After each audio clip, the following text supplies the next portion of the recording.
আজকে সারা দুনিয়া মুসলমান মার খাচ্ছে, সারা দুনিয়ায় মুসলমানরা বেজ্জতি হচ্ছে, সারা দুনিয়ায় মুসলমানরা লাঞ্ছিত হচ্ছে, মুসলমানরা অপমানিত, লাঞ্ছিত, অপদস্থ হওয়ার একটা মাত্র কারণ মাওলা আলীর পথ থেকে তারা সরে দাঁড়িয়েছে, আহলে বাইতের মুহাব্বতের দামান থেকে সরিয়েছে।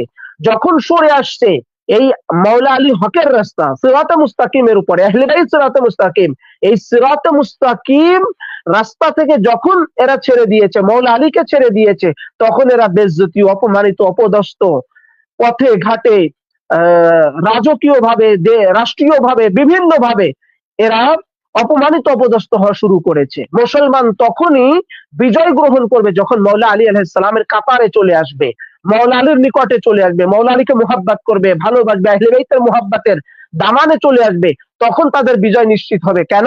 রাসূল বলেছেন লা ফাতা ইল্লা, লা ফাতা ইল্লা আলী, লা সাইফা ইল্লা জুলফিকার, আলী কে সওয়া কোই ফাতাহ নেহি, আলী ব্যতীত কোনো বিজয় নাই, আর তরবারে জুলফিকার ছাড়া কোনো তরোয়াল নাই।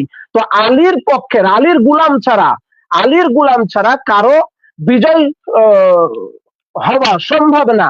যেমন আজকে আমরা ইরানের দিকে লক্ষ্য করতে পারি, ইরান এত সাহস যোগাচ্ছে বা এতটা অগ্রগামী হচ্ছে বা এত জোশের সঙ্গে কথা বলছে, এত ভাবে তারা শক্তিশালী রাষ্ট্রের সাথে তারা চ্যালেঞ্জ করে আগায় যাচ্ছে। কেন?